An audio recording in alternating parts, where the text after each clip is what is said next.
Good evening. My name is David Goldman. Welcome to ASA San Francisco. Give yourselves a big round of applause for being here tonight. Yeah. I hope you don't mind if I sit down. Thank you. First of all, I want to thank our hosts tonight, Mario and Angel. And who is our partner working with you tonight, Mario? Angel, yes. They work for the Green Door, and this is the fabulous lounge of the Green Door. I hope that you will patronize this wonderful dispensary and use this wonderful lounge when you are in this neighborhood and need great medicine. You can buy it downstairs, then come up here and use this wonderful lounge if you're a patient. So I hope you will support the Green Door. Give them a big round for their great ongoing support.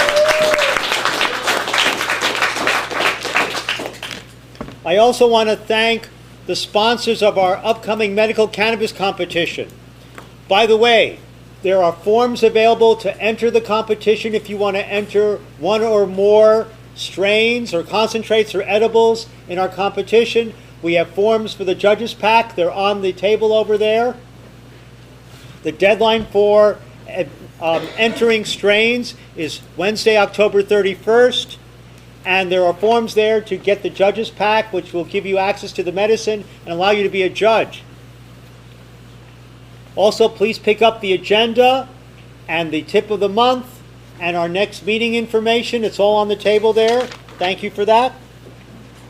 I'd like to thank our sponsors for the cannabis competition. Boss Enterprises, CW Analytical Labs, that will be testing all the medicine. The Green Cross, the Green Door, Hallinan Law Firm, Incredimeds, and Vaporit. Give them a big round of applause for supporting us.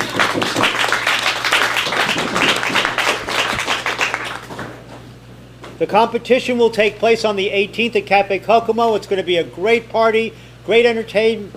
Shanti Sharan will be one of the comedians who will be performing there, and she is nationally known.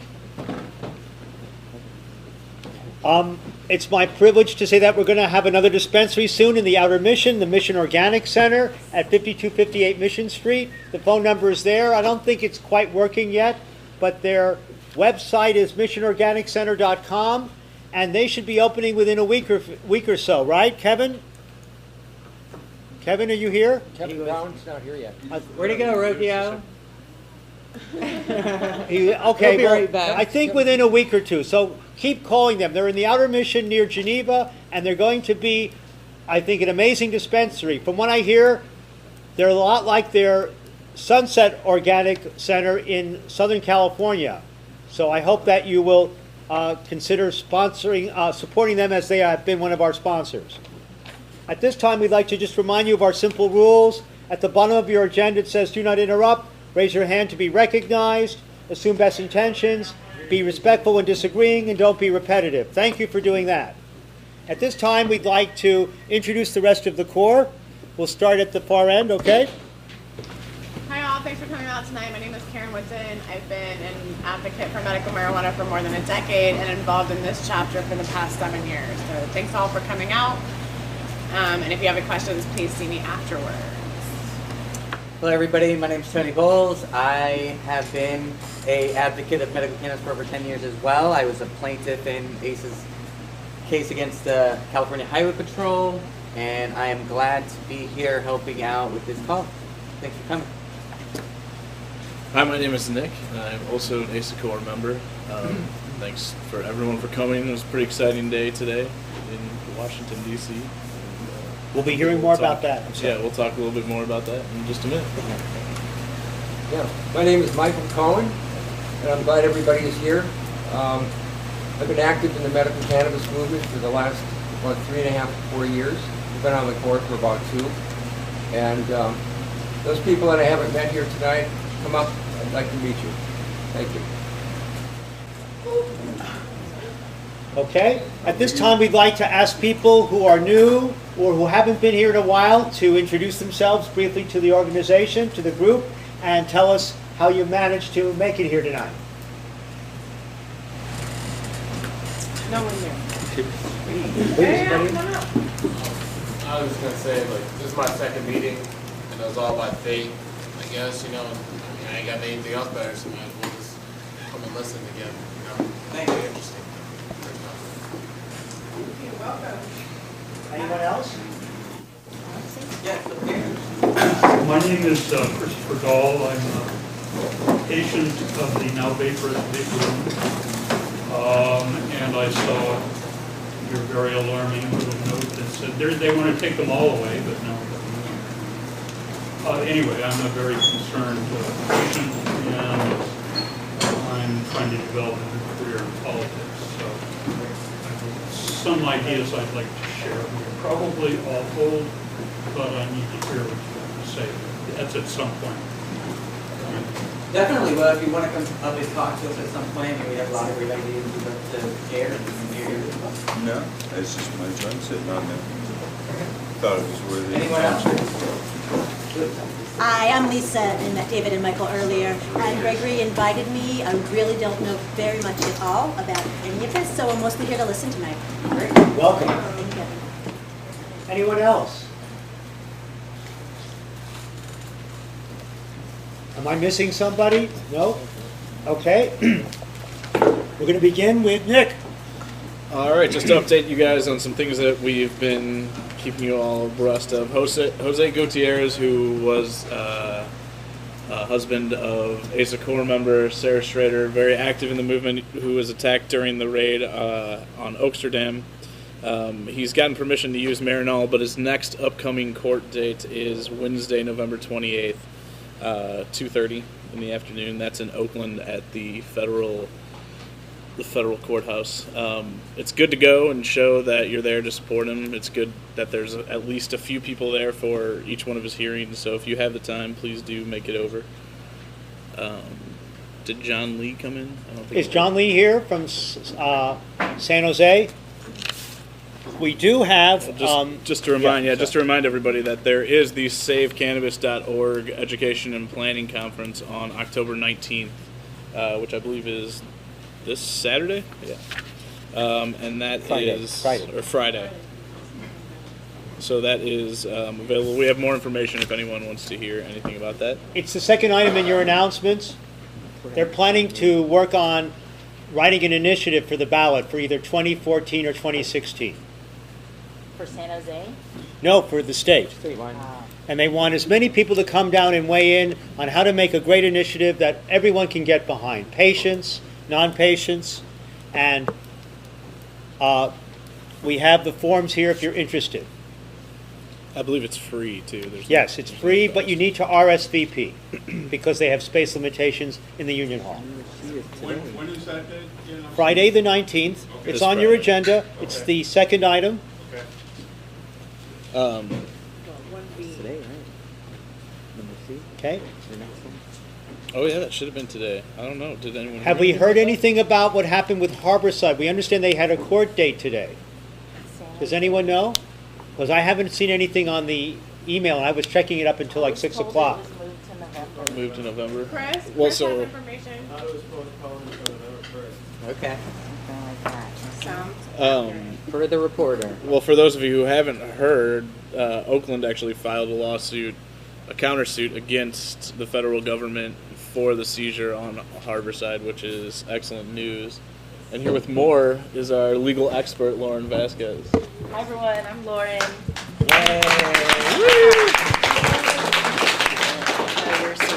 Thanks for having me. I'm the guest speaker tonight, and I'm also just going to give you an update on the amazing actions of the city of Oakland.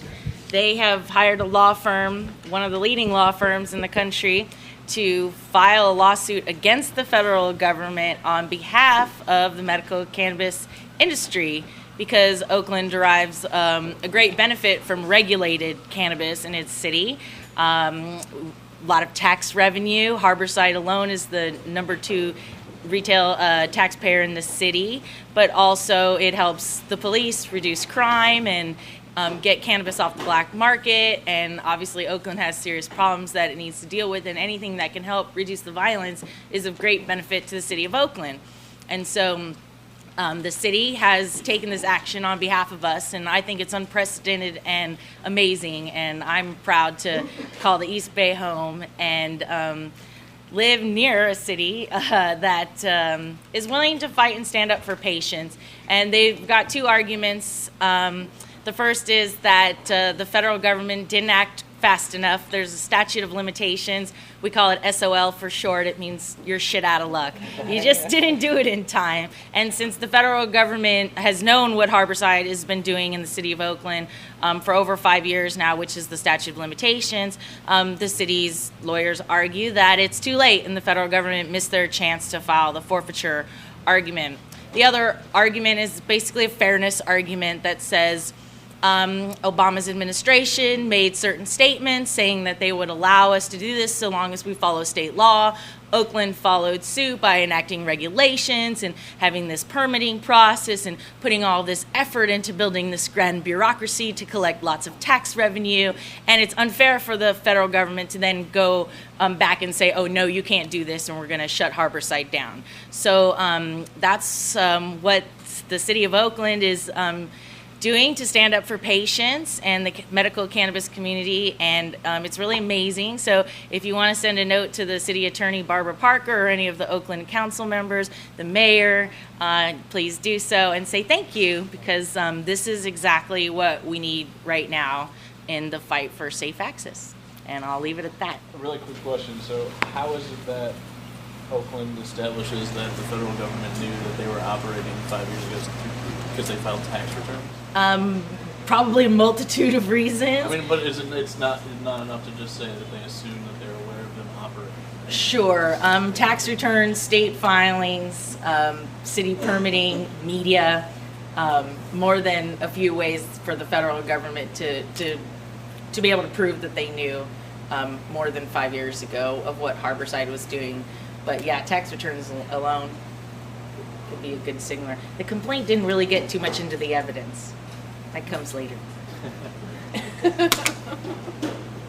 Any other questions just about Oakland? Michael. What's the next step for Oakland? Well, the complaint was filed, so then the feds have to file a response, and that hasn't happened yet. But it'll be really interesting to see what they say. I bet they'll be really surprised and like thrown off, not really expecting it, and they'll have to get creative, which they're already stretching their legal arguments beyond all realms of reality. So any way we can make it harder for them and just shove science and truth in their face is better. Is there a time limit on when they have to respond? It's federal court. I'm not so familiar with the procedure there. It's probably 30 to 45 days, something like that is generally the time. Drag it on for years and years. Well, there's other ways to drag it on. There's other ways to drag it on. But what's pushing it forward is the simultaneous forfeiture action against Harborside. So that's what makes the city's case relevant. So it'll probably be streamlined in the process to go along with that, because otherwise it may become irrelevant or more relevant. Let me ask you, does the forfeiture issue, does the fact that, Oakland, does the fact that Harborside is standing up and is sort of taking the action instead of caving to federal threats or enforcement actions, does that make a difference and create a standing issue for the city of Oakland?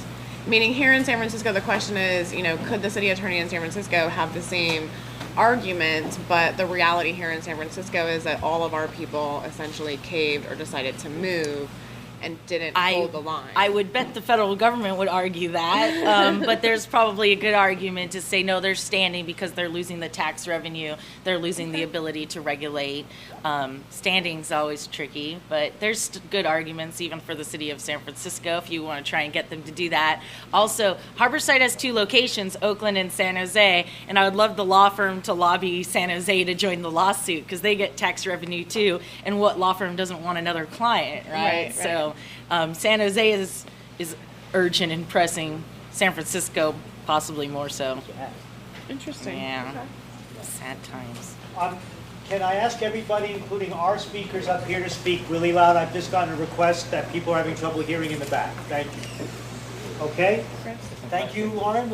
Just about Oakland. Just Oakland? 2 more questions about Oakland. Speak up, Chris. please. Do we know if anyone is lobbying the San Francisco city attorney to join the lawsuit? Sounds like Not yet. But your ASA core members have that bubbling away. it's percolating. Percolating. It's in process.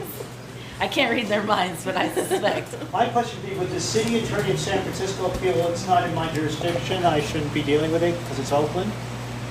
Well, no, we would file our own suit. Yeah, and We would file our own suit. Against, The federal government. over Harborside though? no over the any of the 7% threatened closures in San Francisco. Well, they didn't file any asset Yeah, there's forfeiture no proceedings here, they just pending sent letters claims. threatening such. That's why I was Yeah, saying. that's so, like, is that where why the it's a little standing iffy issue? on the standing. Yeah. Maybe Which I the hope they threat had said they alone were is gonna enough. save, but they didn't.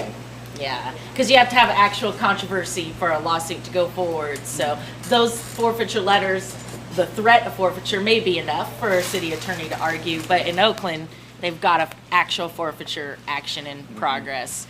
Makes it more clear No cut. warning. Interesting. Any other questions just about Oakland? Moving on. Okay, we're moving on to our new committee structure.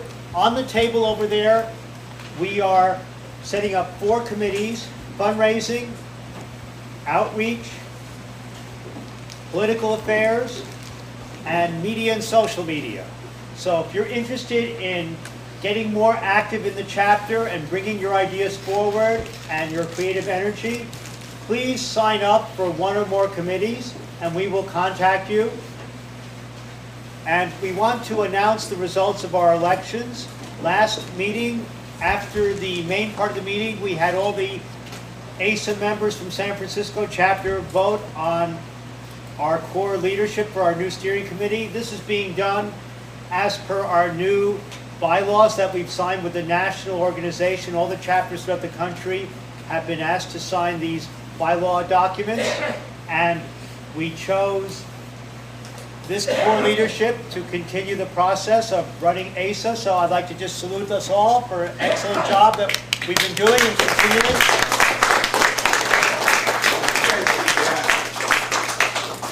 And I hope you will get to know us and we will get to know you. If I don't know any of you, I'd like to get to meet you and get to know you better. And I think that goes without saying for all of us here. We're really an open organization, and the way to get involved is to get involved, is to come with a creative idea and help us out. And if you want any more information on any of the committees, just grab one of us after the meeting. We can give you a brief description on any one of them. I'm headlighting fundraising. Karen's doing political affairs. I'm doing outreach. So if you want to get involved in doing outreach, please see me. I'm doing social media. And you can sign up on the table. All we ask you is for your name, email address, and phone number. Please print plainly. Thank you. Okay? Tip of the month? The tip of the month concerns safeguarding and harvesting. In order to ensure safe access for patients across the state, it's important to protect your garden from theft and also from vandalism. This is a time of the year when ASA gets a lot of reports of break-ins because it's harvesting season. And some of the things that you might want to keep in mind for doing it safely is to have a reasonable, use common sense, have a reasonable number of plants if you're gardening.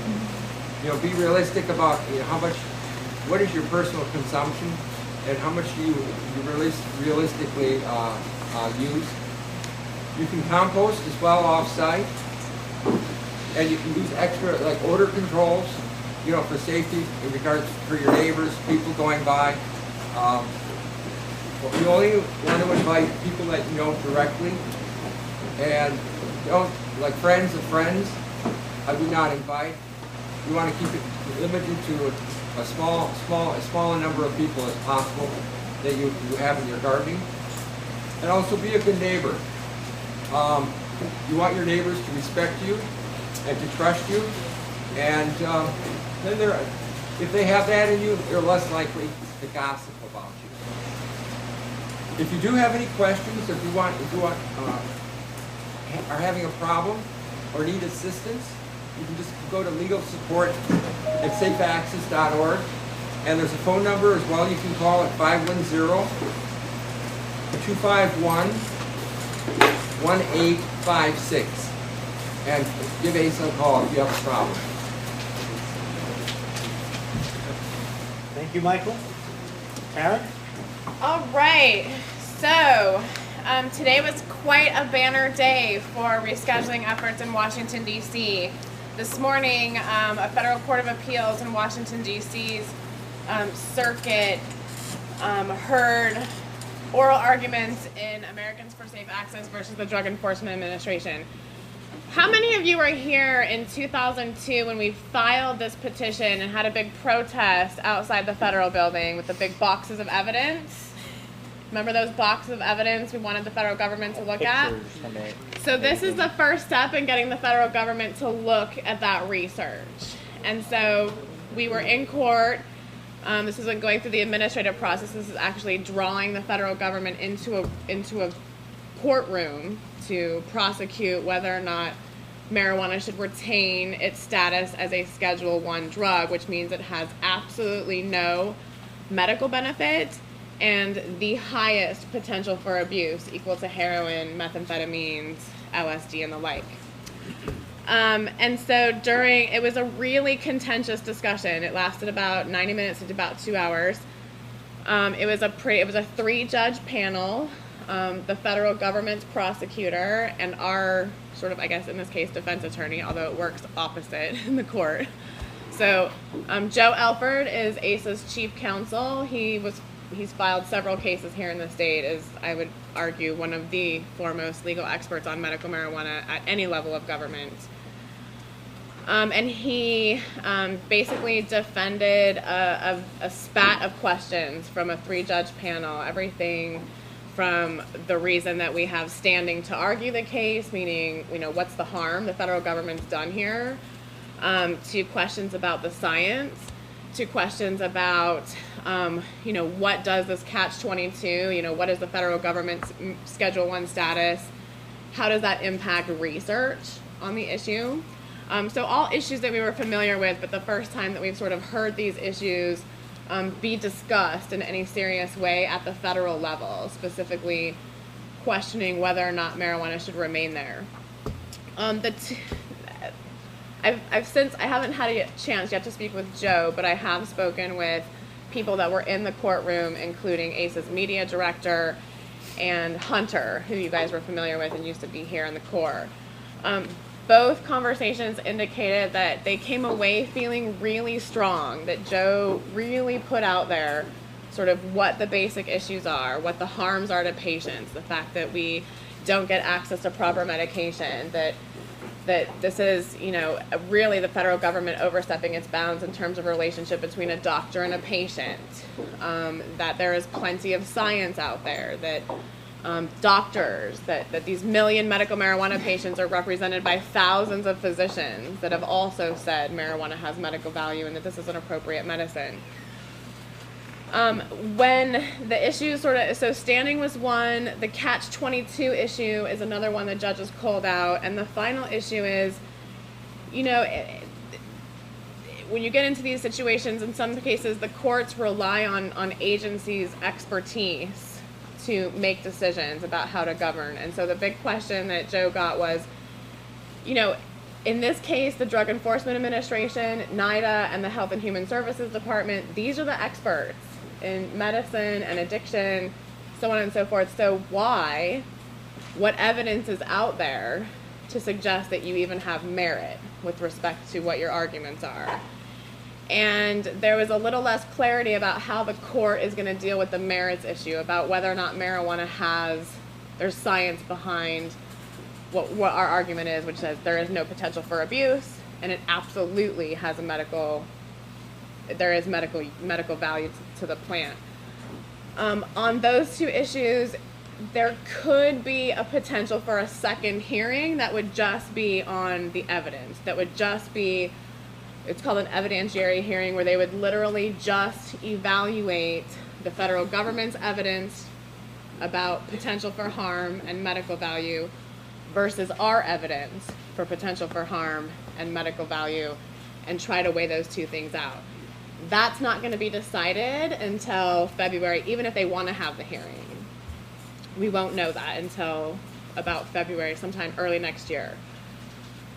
On the issue of standing, when they came back and said, look, if the federal government has this policy, it's universal. It's across the board. Like, everyone can't use this drug. So where's the standing, right? What specific harm does the federal government's policy create on your plaintiffs here? And there was some muddling around, but eventually it looks like what Joe argued was our biggest piece of standing is that the denial of VA healthcare service to veterans, and in this case, one of our plaintiffs is Michael Kravitz, who was a Vietnam War veteran and has since been denied access to VA health services because he uses medical marijuana in accordance with a non-VA physician. And in this case, the government sort of has indicated, or at least the panel was buying into the argument, that our biggest piece of standing here may be the denial of federal benefits, the denial of special benefits to a class of citizens like veterans who otherwise shouldn't be discriminated against. And so there could be a potential argument in terms of the loss of health service versus the overriding need for that medical care, that choice. And so I think there was a lot of discussion around that standing issue. So those were the three big issues. I think overall we came out feeling relatively positive about the discussions that were going on in there. The panel seemed to be almost leading Joe into questions about the Catch-22, the research issues. They were really interested or engaged on the issues about, having it in a Schedule 1 makes it difficult to research because the government then controls what research gets done. And there could be an argument in there that the federal government may be looking, or at least this judges panel may be looking at to sort of pull out an interesting argument. So next steps here, we won't really know what the panel says until they make their decision, which could be as early as a month from now, but more likely not until early next year. I'm guessing until after the elections. The federal government has to present evidence supporting its classification of cannabis as a highly addictive drug with no medical value. So we're challenging, so technically this case is challenging that position. So the burden of proof is technically on us. You guys, so they don't have to show any proof. But if the panel decides to call this evidentiary hearing out, then there would be some, I don't know exactly where the burden of proof would lie, but there would at least be the opportunity to have that weighted discussion and balance that out. Was it relative at all that there's still one person getting medical marijuana from the federal government? Is that an issue in this case?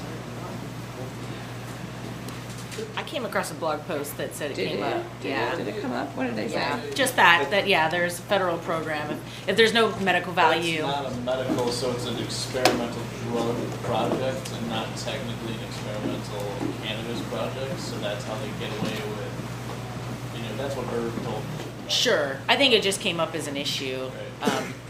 but I don't know how it weighed out for the judges. But they did have knowledge that there is a federal program. And I do believe that Elvie was out. I think she took a last minute flight out. So Elvie, one of the few surviving patients. In fact, if Irv was there as well, then that means at least two of them. Two of the surviving patients in the program were actually at the oral argument. So, good question. Yes, in the back. What's the longest the courts can draw this out until they give a response or decide to go to an evidence hearing?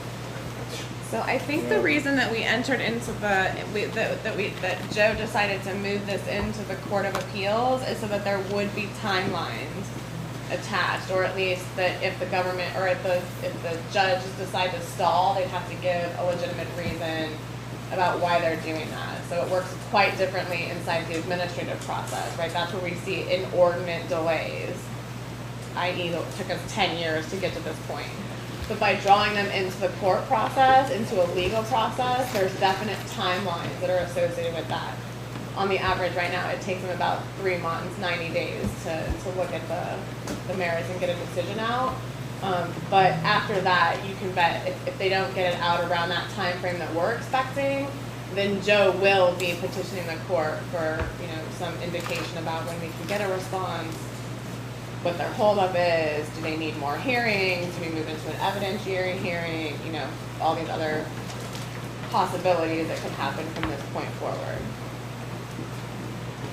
This might be a bit of a broad question, but I was wondering if you could speak to the particulars of this administrative phase that took 10 years.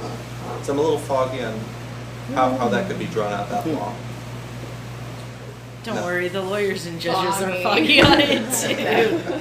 It's administrative law. It's got its own separate process, and it's a mechanism for you to challenge what federal agencies and administrative agencies do.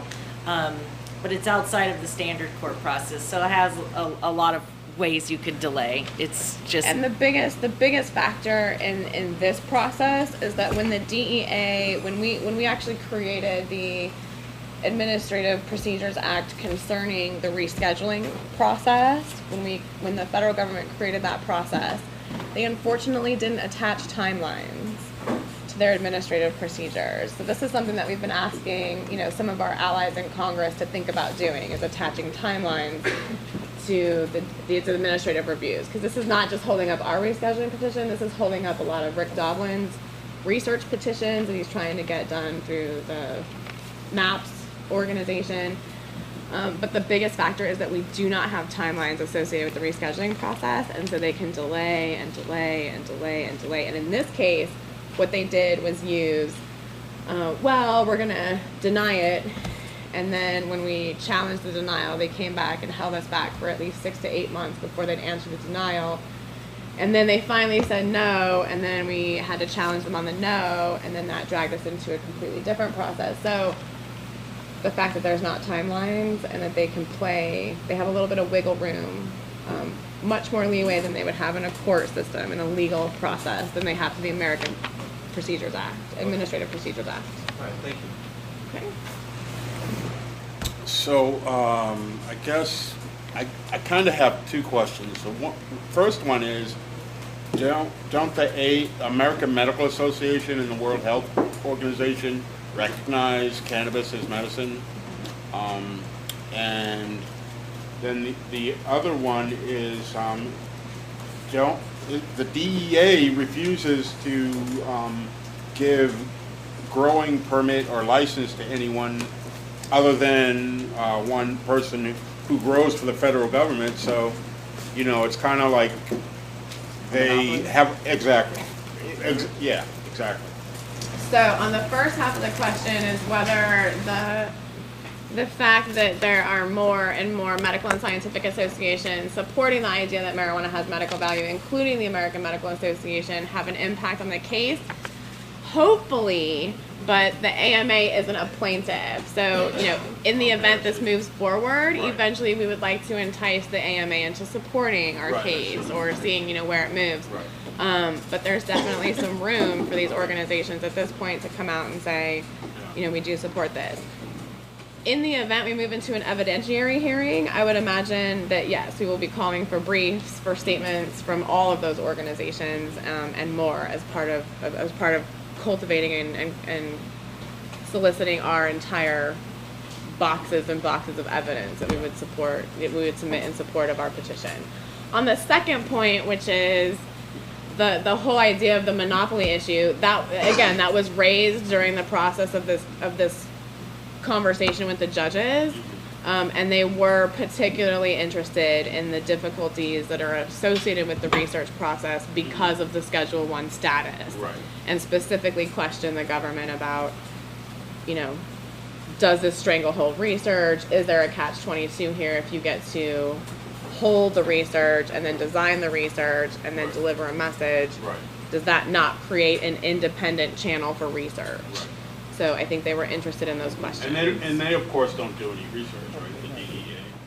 Well, the federal That we government. know of? Well, they do it through NIDA. They have other Oh, agencies. okay. Yes. NIDA funds. Anyone else? Yes. It's just sending it all up, the government does what they want, and we just kind of wait and twiddle our thumbs until they're ready to say no again. Well, for the judges to rule, right? So yes, we're at the mercy of the court at this point. Not to be pessimistic. Anything else? Yes. I got a Last question. one. Prior to 1911, it was in the listed under the federal government's pharmacopoeia as medicine. What happened to that?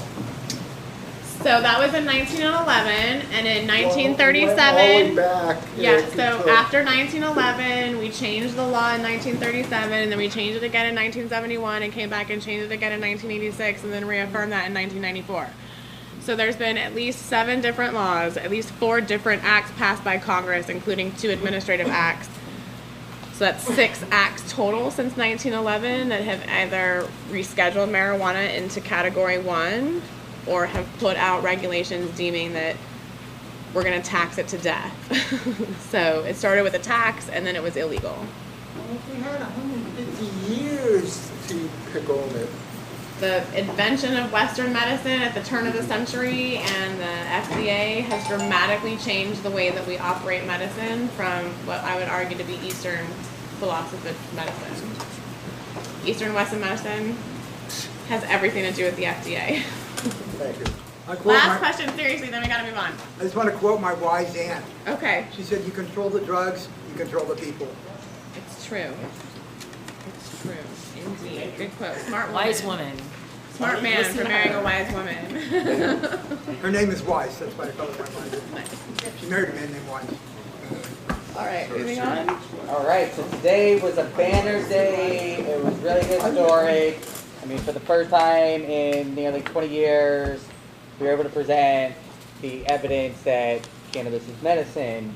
And if you want to find out more, you can go on to ASA's website. I know they have a blog. There was even a press conference post-hearing that I think you can watch. They had a Ustream video of. There's even a picture I saw with some great signs of people saying, "President Obama, please don't ignore the science." Speaking of President Obama, he was in town recently for another fundraiser, and we were sure to show up. There was a rally. A lot of our supporters, stakeholders here, as well as us, our members and normal members, and we were all there with the Obama people who are lined up to go into the Bill Graham Civic Center, and on one side of them we had all our supporters with all our big banners and signs, and some of our members, we decided to pull, our ASA chapter decided to pull a separate action. So we were on the other side, the City Hall side, near the Abraham Lincoln statue at City Hall, if you're familiar. So we did a projection action. We put up on San Francisco City Hall Obama's quote saying he would not waste federal resources going after states with medical marijuana laws. That quote then burned up, said liar on it, and announced ASA's link to find out more about what we have going on here. So on one side we had a large crowd with banners and a large Melinda Haig, the U.S. Attorney puppet, and then on the other side we had this big, large projection right on City Hall. So the crowd definitely got it from both angles, and we're proud to have done that action just recently, and we plan on pulling off a lot more.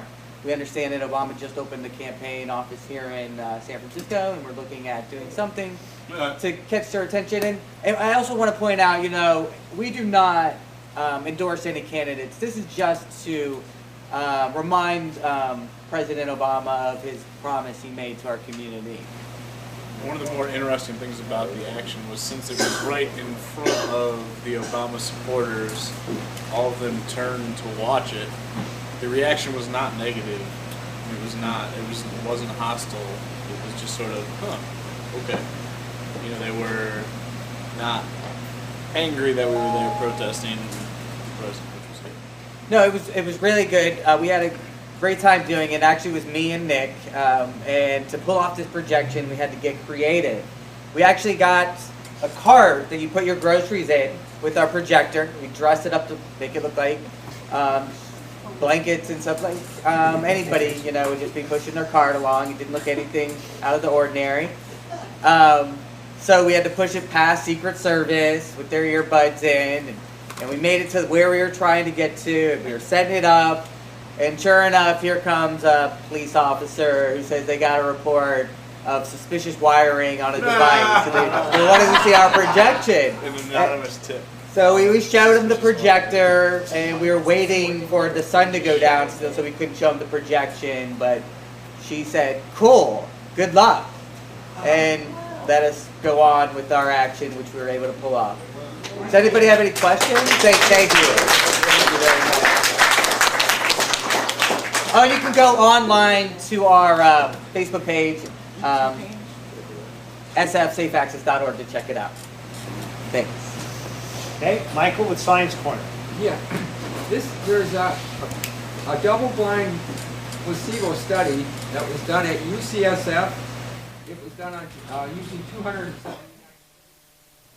patients with capsules containing 7-to-5 ratio of THC to a CBD ratio to CBD. The reason this study is significant, I think, is because it's the first time that the cannabis plant extract in pill form, as opposed to a tincture, was successful in symptom suppression. This is the first time that has happened, the first study that has shown that. Prior studies have shown that there was a significant objective reduction in spasticity with MS patients with smoked cannabis, with smoked marijuana, but only that subjective improvements were recorded with cannabis extracts. A clinically meaningful reduction in perceived stiffness occurred in over 30% of the patients that were taking the extract in capsule form. And that was nearly double the 16% rate with the placebo group. The pain, body pain, the body spasms that they had, and the other outcomes of the study also favored the cannabinoids. Prior studies have shown, as I said, that only smoked cannabis showed significant reduction. So this is an important study, and the improvement in the pain ratings, for example, in the study, though it was significant at the end of the study, it was shown. And the overall MS symptom ratings and the effect of spasticity on the body movement also showed significant greater improvement in the active treatment group. This was a study that was done in Berlin and Winnipeg. Thank you. Michael, I'm just wondering that the capsule itself, is that by chance the drug being marketed by Imbecile right now, or is this another manufacturer, another drug? I don't know. Do you know? No, I don't know. I don't. But it's significant because MS patients often can't handle an alcohol-based oral tincture because it stings and it causes sores that they're more likely to get than people without MS. So Sativex, which is an alcohol-based oral tincture, 50% THC, 50% CBD, may not be effective because of its problem in application for certain MS patients. So this extract pill, proving that it works in symptom suppression for MS patients, is significant. We're going to do announcements, then take a break, and then we're going to have Lauren Vasquez, our fired up lawyer at gmail.com, answer all your questions. So please, we'll only take a 10-minute break after announcements, and then we'll come right back, and please stay to get all your questions answered. Plus, I want to tell you right now that if you come to the next meeting in 3 weeks, the first Tuesday of November, election night, November 6th, we'll try to do a bit of an election wrap-up if we have information from back east. Plus, there'll be a big surprise for anyone who shows up at that meeting. You will not want to miss the next meeting. I can't tell you why, it's a surprise, but you really will not want to miss the next meeting. Tell your friends that meeting is going to be important. Under announcements, we call to your attention. We call to your attention the Cal Normal Conference coming up in January. There's information in the website you can check out. This Friday, SafeCannabis.org is having a planning conference we mentioned earlier for planning for a new initiative. We have information up here about it. It's free, but RSVP is requested. Now, even if you're not a healthcare professional or a nurse, the last two items under your announcements are really worthy of your time. If you want to hear from the latest researchers throughout the country and some from Canada and other countries who are going to come and speak, you can hear them either in San Francisco or in Berkeley at these two events. And I have information about that if you want to see more before you check online. But I can tell you right now that going to a conference like Cannabis is Medicine, the third one on your announcements, we went to the Patients Out of Time conference, Michael and me last April, and it changed my life about understanding how medical cannabis works. So I highly recommend attending one of these. You don't need to be a PhD in biochemistry or a physician to understand, because they go through it in a very clear and easy to understand way. Okay, we're going to take a 10-minute break, come back at 8:30, and we'll have... Sign up. So, all right, I'm Lauren Vasquez. I'm the Fired Up Lawyer. I've been, thank you. I'm very happy to be here. This is a great chapter. You guys do great things, and I love ASA in general. I was the founder of the Silicon Valley ASA chapter, so we are brothers and sisters in arms. For myself, I've been a cannabis activist for almost a decade now. I started as a student organizer, and then I made the mistake of going to law school to become a lawyer. So now that I'm stuck with that, I got to do something right. So I've been working with ASA and Oaksterdam and Normal, and I do a lot of work with collectives and cooperatives, helping them get legal, follow the law per se, and stay out of trouble. Because the more we grow cannabis, the more we bring down prohibition. So you can follow me on Twitter and Facebook, Fired Up Lawyer. I like to post lots of announcements and current events like the exciting case we had going on today, and local happenings as well. And then just a general disclaimer, the information I'm going to share with you tonight, it's not legal advice. If you're going to go into business in the cannabis industry, you do need to talk to a lawyer to make sure you get advice for what you specifically want to do. But tonight I'll just give you a little bit of a general overview of your rights as a patient and when it comes to growing your medicine. And so as a patient, you have the right to do that. You get to grow your medicine. And you can have your own personal grow, and you can cultivate as much medicine as you need for your medical needs. So it's different for every person, and it depends on how sick you are, how you consume it, how often you consume it, but it varies for each patient. And the plants that you grow in your personal garden under Prop 215, those are for your own personal use only. And you're not allowed to share that medicine if you grow extra, because if you grew extra, you grew too much. But there is other ways you can grow for patients, and that's as a collective garden.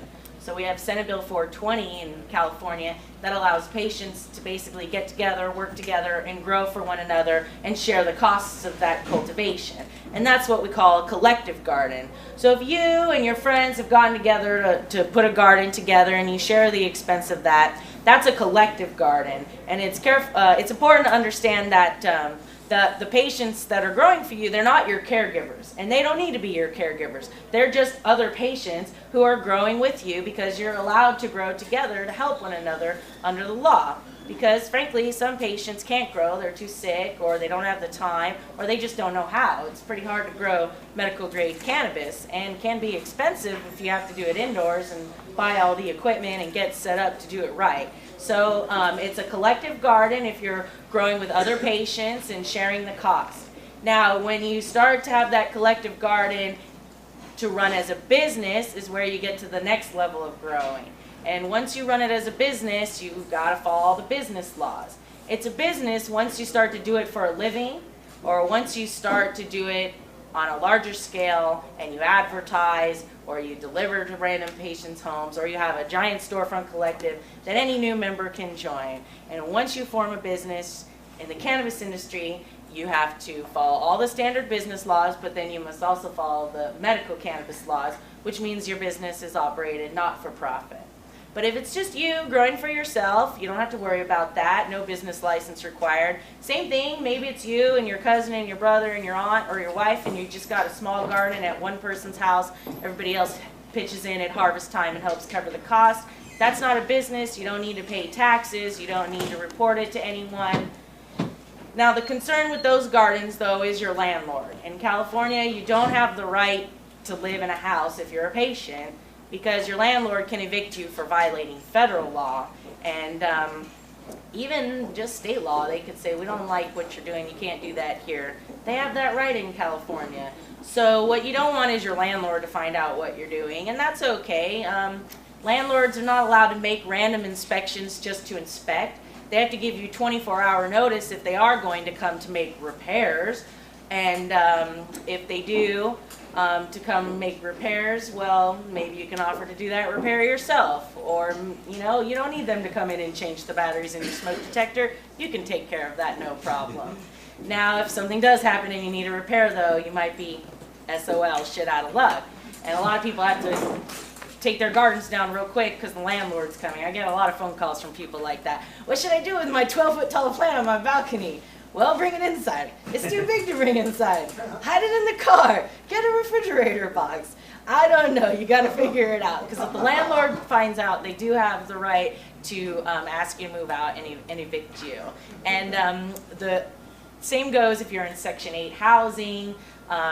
You have even less rights there because that's federal housing, and not only could you be told to leave, but you could lose your right to Section 8 housing in the future to continue that benefit and that housing assistance.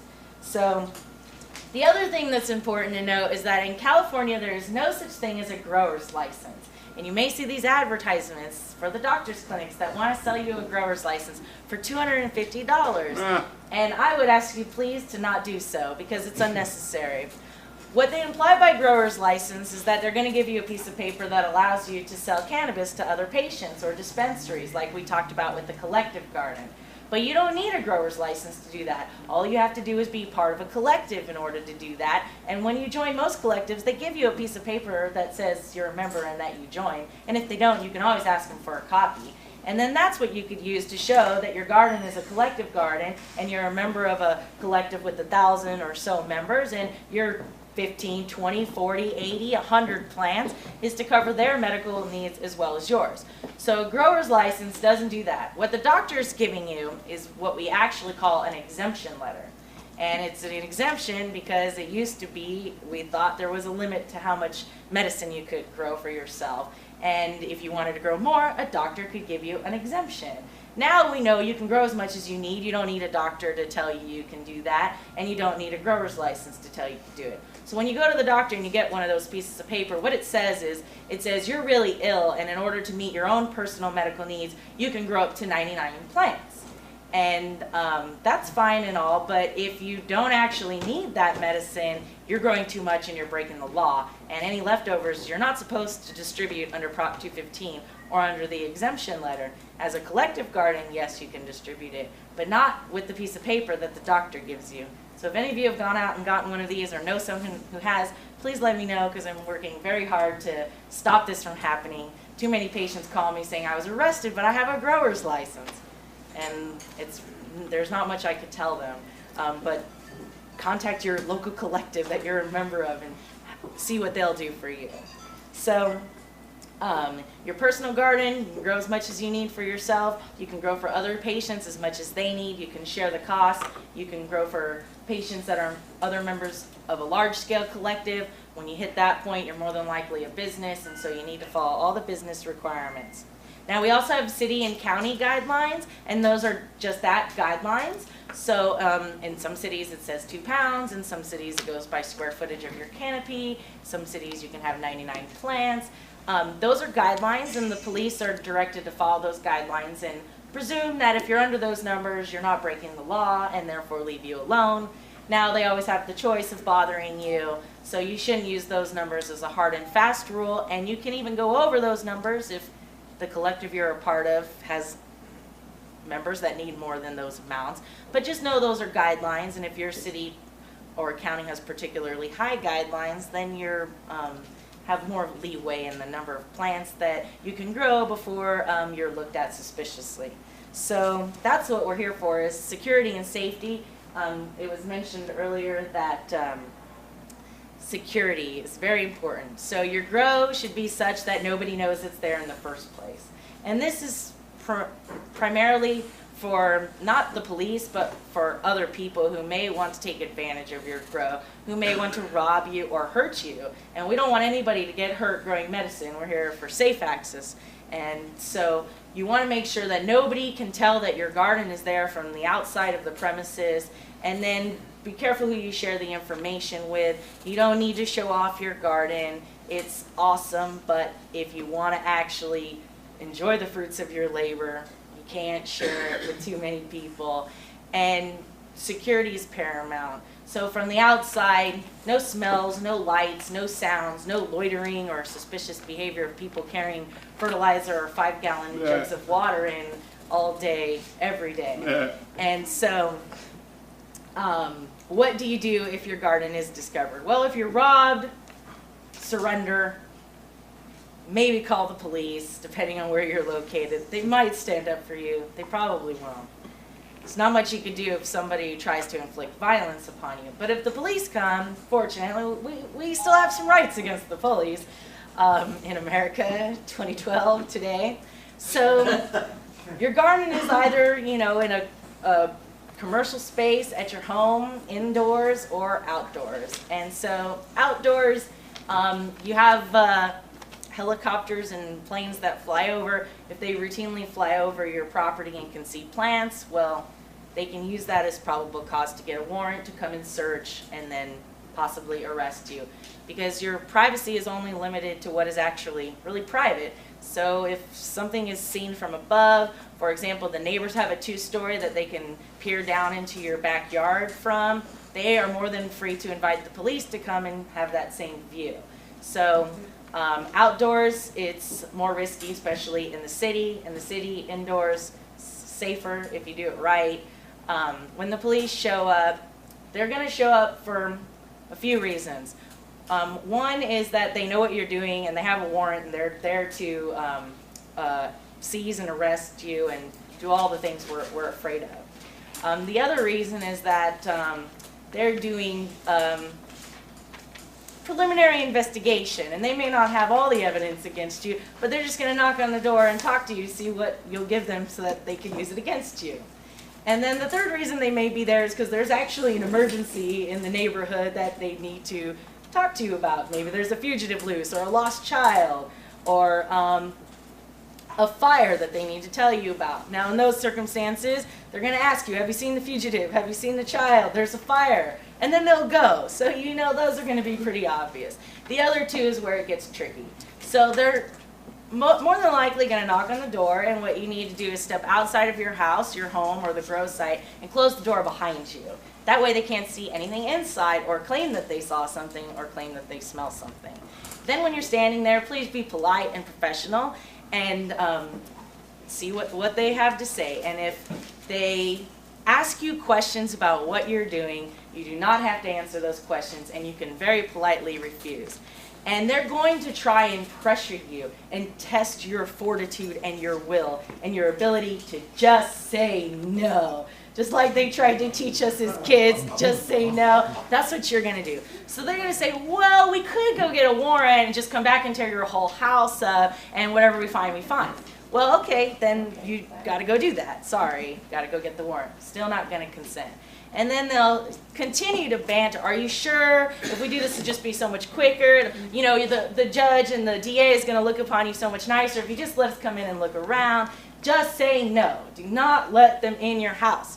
And do not ever consent to a search at any time. Once you consent to a search, you give them free rein. They can search for anything, anywhere. In your home, this means drawers and cupboards and floorboards. But if they have a warrant, the place they can search is limited to in the warrant and what they're looking for. So if they're looking for plants and they use the warrant to come inside your house and search for those plants, they can't look in drawers. Plants don't fit in drawers. So they can't find your ecstasy tablets that you forgot about, or your shrooms you've got saved up for Burning Man, or your gun that you forgot that your mom had when she passed away, so you stored it away and never got a license for it.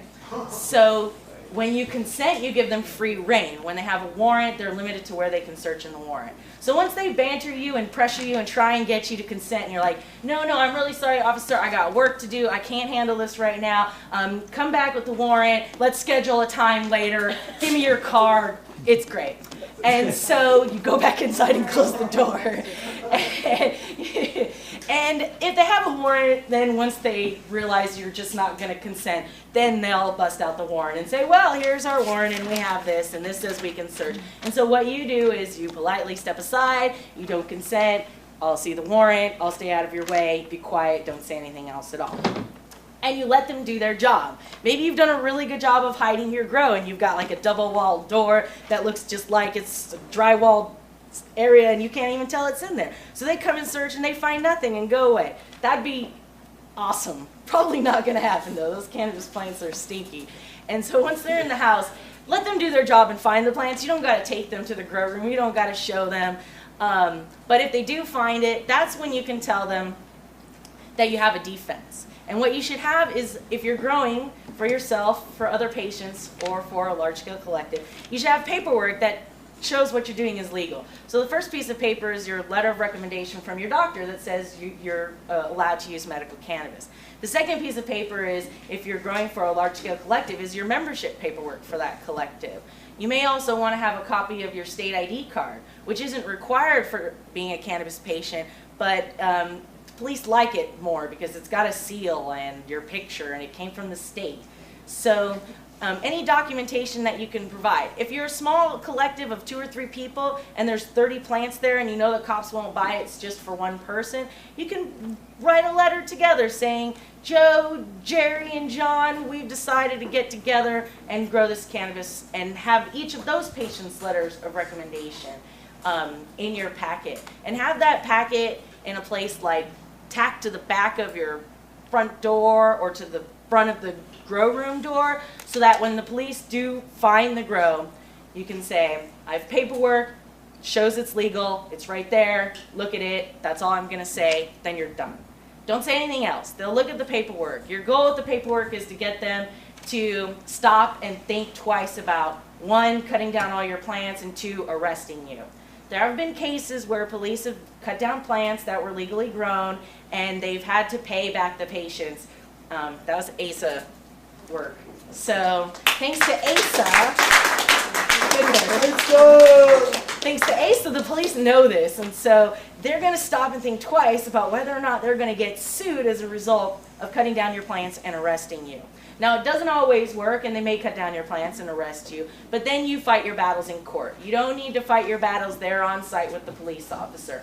If you can't afford a lawyer, one will be appointed for you, and then they will call me, and I will explain the medical cannabis laws to them. And if they don't call me, you tell them to call me. And so the public defenders here in the Bay Area are very skilled attorneys. They understand procedure, they understand the law, they understand the system, and they know how to work with the DAs and judges in their courtrooms, not to make the system go the way it's supposed to, but to help you get the best situation possible. But they're not the best with the cannabis laws, because it's pretty hard for them to believe that people have a complete defense to selling, cultivating, transporting, having marijuana. It's just hard for them to believe when a patient's like, no, I have paperwork and this is legit. Please don't make me take a plea bargain. Don't take a plea bargain, just have them call me and I'll talk to them about why you do have a defense and why they should do a motion to dismiss and get you out of court and back home where you can safely get back to growing your medical cannabis plants. And so the same thing goes for in the car if you're traveling down the road. Never consent to a search in the car. Have some paperwork that documents your legal status available in a manila envelope that is in the glove compartment where you know you never keep any cannabis or drugs or guns or anything like that, or on your dash. You keep it in a readily available place so that if you're pulled over and the cops go through the get out of the car, I'm going to search it, then if they find cannabis, you can say again, I have paperwork to document my legal status. That's all, officer. That's all I have to say. Take a look, make your decision.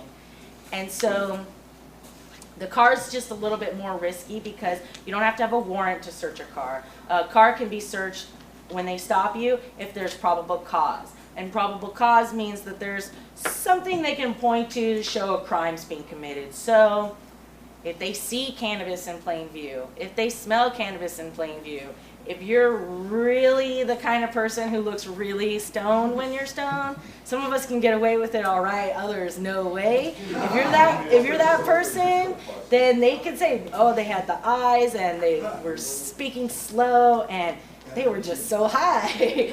Those are the types of things that an officer can point to in interaction with your vehicle that gives them probable cause to say, okay, I can search your car now without going to get a warrant. And the reason is because if they had to go get a warrant, you would just drive off in your car. You can't move your house. So if the officers come without a warrant and don't get your consent and have to leave, well, they can and maybe will go to see a judge to try and get a warrant.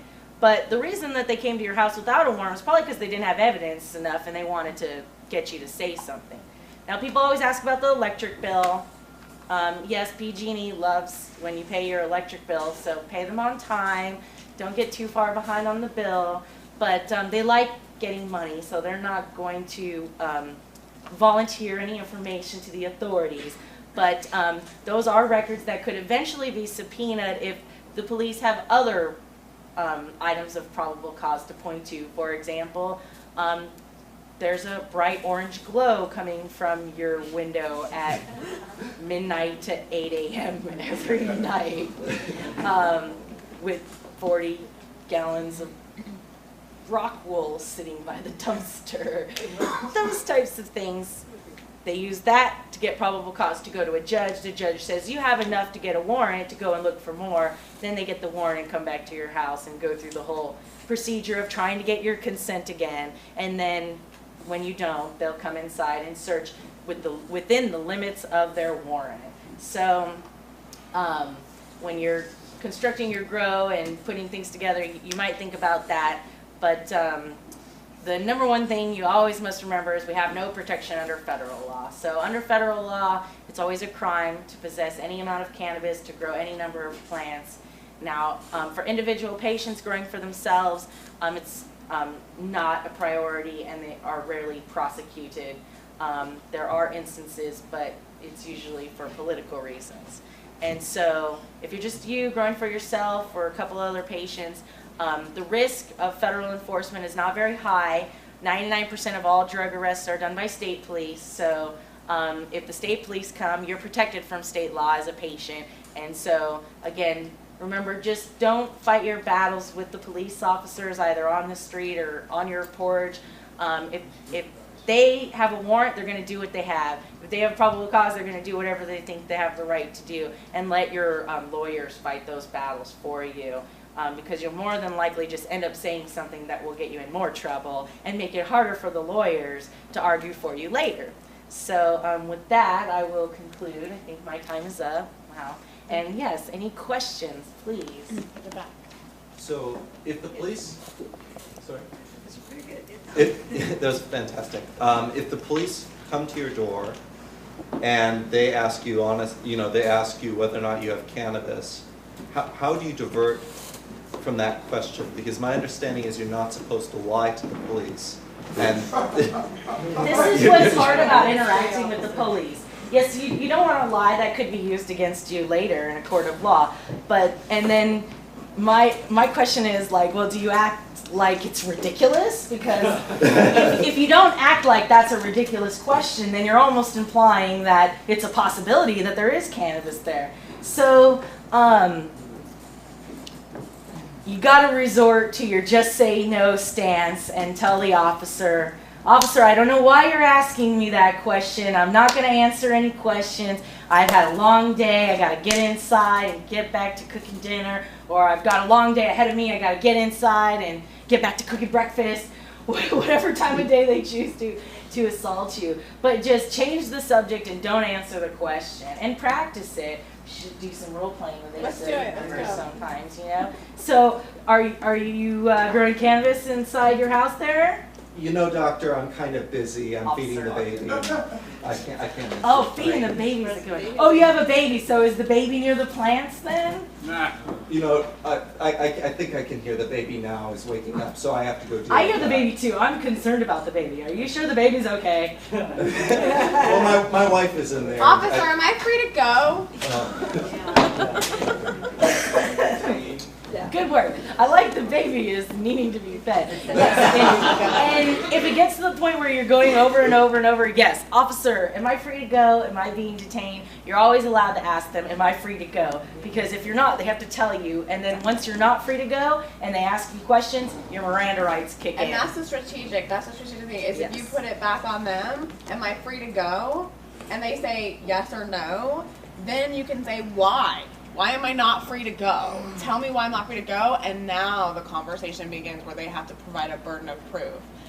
So the way to get out of any, I would say, law enforcement encounter is just to be like, officer, I gotta run. Am I free to go? And answer a question with a question. Am I free to go? Right. I don't have I'm not time free for to go. this. Am I free to go? Yeah. Answer a question with a question. Am I free to go? Way back. Yes. Thanks. If they go back to get a warrant, or they say they're going to, is that the same day or they can come back any day? It could be the same day or any other day. It could be any time. Even a week later and you don't know when they're going to come? Yeah, you wouldn't know exactly. It's probably not going to be the same day because if they could get a warrant that day, they just get a warrant. It could be a few weeks, a few months. If they do come, you should just run through your brain what could have triggered them coming, and use that to try to track down what is going on here. What is their primary objective? And if some time goes by and nothing's happened, well, it's either good or bad. You can't really predict what the police are doing, but. They probably won't come back the same day if they're going to go get a warrant that day because they would have gotten it already that day. So one more thing with when I had a federal inspection, are they allowed to look in the drawers and cabinets in a regular federal inspection, or that's like a Section 8 housing? Yeah. I would presume not. No, that's your privacy. And I'm not familiar with those inspections, but generally I would think they just come in and look and not. I just want to make sure the house is not. Yeah, they're looking for damage or maybe a meth lab, but private possession in your drawers, in your medicine cabinets, you have an expectation of privacy in those areas. And you don't have to give up all your privacy rights to live in federal housing. You with the hat there, sir. Yes, ma'am. Lauren, I just wanted to know, ever since the Kelly decision 2 years ago, there's been a lot of ambiguity as per to possession limits. I wanted to know what the latest legal opinion is on possession limits, both for plant counts and also dried medicine. So it's whatever you need for your medical needs. So whatever you think you could prove. Your recommendation can state it. Your doctor can give their opinion of what your medical needs are and write that into your letter. Or whatever amount you feel that you could prove in a court of law is the amount that you need to use. Now we do have some numbers from the state. Yes, we have 6 mature or 12 immature plants and 8 ounces of dried cannabis. Now the 6 or 12 mature or immature, there's a lot of legal and scientific debate over what is mature or immature. So let's say if you have 6 flowering plants or less, you're more than likely going to be left alone. If you have a state ID card, they legally have to leave you alone. No arrest is allowed. 8 ounces dried cannabis also. But if a prosecutor could prove that 8 ounces is more than you need, 8 ounces is not going to be an amount you could have. So those again are just guidelines. And that's what the Kelly case did. The Kelly case said those are guidelines because the prosecutors were using them as maximums. So maximum 8 ounces, maximum 6 mature, 12 immature plants. But Prop 215 doesn't have a maximum. The maximum is whatever you need. So if you do need more and you could prove it, you can have more. But those numbers are generally used by the police, but they're very ignorant of the law themselves, so I wouldn't rely on that. So unless your recommendation says you can have more, stick to those numbers probably? Yeah, stick to any numbers in your recommendation and any numbers you think you can justify. So if you make edibles because you need to sleep, so you take edibles at night that last the whole night through, well, edibles use a lot more cannabis than smoking does. So if you use edibles, then you could justify more. Different reasons like that. Maybe you're chronically ill in bed all day and you can't go to work or school because you're so ill and you consume cannabis for most of the day just to function. Well, that person's going to use a lot more than a healthier person who has less symptoms. So it's a personal measure, and stay within the limits of what you feel you can prove you need. And you know more than anybody else how much you actually need. And I would say a good measure is an indoor plant's going to get you an ounce per plant if you're a decent grower. Outdoors, it gets crazy with the sun. Gotcha. You in the back there, ma'am. Yes, if the police come to your house to search the garage and there are other apartments inside the building, does the warden need to specify where they search, or can they search the whole building with one warrant? If your space in the garage is private, like it's locked and separate from what the other people can access, they should have to specify in the warrant your space. But if it's a communal space, like you put your stuff here and other people put their stuff here, but anybody can come into that space, well, you've opened yourself up to anybody coming into that space, including the police. But if it's private and locked and it's your area that nobody else is allowed access to, I would argue that they need a warrant that specifies that, your area specifically. Or can they search other apartments with that warrant that they use to search the garage? If it says garage, it's garage only. It's limited. They look like white pieces of paper with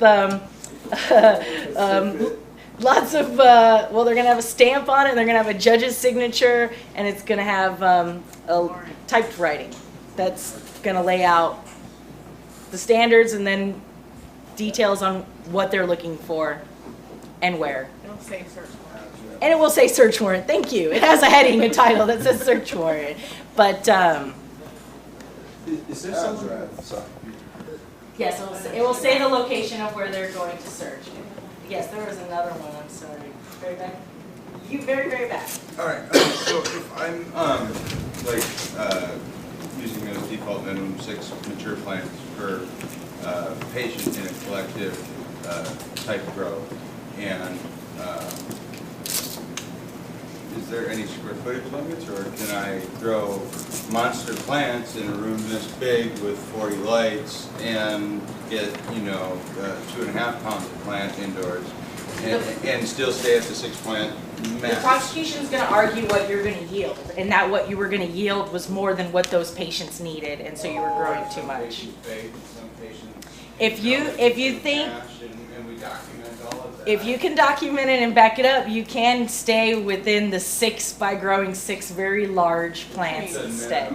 Yes. Is my second question then, what's the best way, or what way have people justified in court that their usage was adequate with their growing in terms of proof? Well, the best way to measure yield is by square footage, canopy square footage. So canopy square footage can be used to predict what the yield was, and then the yield is what you have to justify. So go with square footage, not plant numbers, and then, well, it depends on how much information you want to get from each patient, but again, how they consume it, how often they consume it, how ill they are. Cannabis extracts require more bulk than smoking does. Questioning and doctor verification. Sure, or you could just add more patients to your collective so you wouldn't have to worry about that. Okay, thanks. Sure, and was there, you had one, yes. So. I had a question about if I'm a member of an out-of-town garden and I can't go drive up there to pick it up myself, can I give my note to my friend and he can just carry my 8 ounces for me back? If your friend is a part of that growing project and is a patient themselves, yes. But if you just randomly pick a friend that hasn't participated at all yet and is not actually a patient, and even if they are a patient, if you can't prove that they're part of your group effort, which is really where the protection comes from, the working as a group, they're just somebody who jumped in for the transportation job, that's probably not going to protect them. But as a member of the collective, transportation is included in the protection. So there can be a garden in the Humboldt area that grows for 10 patients and 5 of them happen to be in the Bay Area, and yes, that grower can bring the medicine down in a car for the other patients who can't necessarily go all the way to Humboldt to get it. Yes. And is carrying a note for every 8 ounces sufficient? I'm sorry, what was the last part? Is carrying a note for every 8 ounces sufficient if that's in the car for like 5 guys or something? Yes, you should have documentation for the number of people that your quantity there is for. Your collective paperwork. Yes, so whether it's individual patient recommendations, because you're just 3 people, or if you're part of a larger collective, your collective paperwork, yes. So I've been told we have to wrap it up, but I'll stick around for a few minutes to answer a few more questions, and I'll hand it back to the ASA. Let's thank Lauren for being staff. here tonight.